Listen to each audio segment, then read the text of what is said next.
TV channels నుంచి YouTube channels వరకు, social media నుంచి డిజిటల్ మీడియా వరకు ఈ రోజుల్లో ఏ ప్లాట్ఫామ్ ఓపెన్ చేసినా వినిపిస్తున్నటువంటి మాట పాడ్కాస్ట్. అసలేంటి పాడ్కాస్ట్? దీనికి అసలైనటువంటి అర్థం ఏంటి? అసలు ఈ పదం ఎలా వచ్చింది అని మీలో కొంతమందికైనా డౌట్ వచ్చిందా? అయితే ఈ వీడియో మీకోసమే. పాడ్కాస్ట్ అనేటువంటి పదాన్ని 2004లో గార్డియన్ పత్రికలో తొలిసారిగా ఉపయోగించారు. అప్పటి నుంచి ఈ పేరు పాపులర్ అవుతూ వచ్చింది. అసలు పాడ్కాస్ట్ అనేటువంటి పదాన్ని ఎందుకు ఉపయోగించారో తెలుసుకోవాలంటే ఈ శతాబ్దంలో యాపిల్ కంపెనీ నుంచి వచ్చినటువంటి అద్భుతమైనటువంటి ఆవిష్కరణ దగ్గరికి మనం వెళ్ళాలి.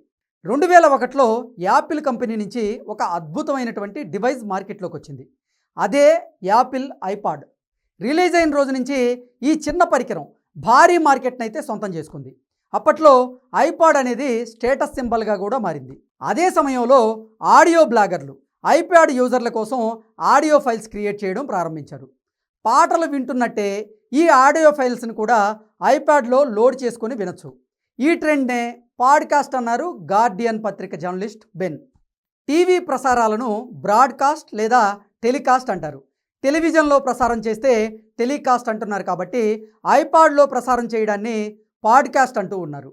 అప్పటి నుంచి ఐపాడ్ కోసం ఆడియోలు తయారు చేసేటువంటి వారంతా ఈ పద్ధతిని పాడ్కాస్ట్ అని పిలవడం ప్రారంభించారు. ఎంటీవీ విజే ఆడమ్ కర్రీ ఈ పాడ్కాస్ట్ పదాన్ని బాగా పాపులర్ చేశాడని, ఈ ట్రెండ్ని పీక్స్లోకి తీసుకెళ్ళింది కూడా ఆయనే అని అంటూ ఉంటారు. సోషల్ మీడియాలో, డిజిటల్ మీడియాలో కూడా ప్రస్తుతం మోనోలాగ్ లేదా ఇంటర్వ్యూ ఫార్మాట్లో రూపొందించేటువంటి కంటెంట్కి పాడ్కాస్ట్ అని పేరు పెడుతూ ఉన్నారు. ఇలాంటి కంటెంట్లో వీడియోలు లేకుండా కేవలం ఆడియో మాత్రమే విన్నా పెద్ద తేడా కూడా అయితే ఉండదు.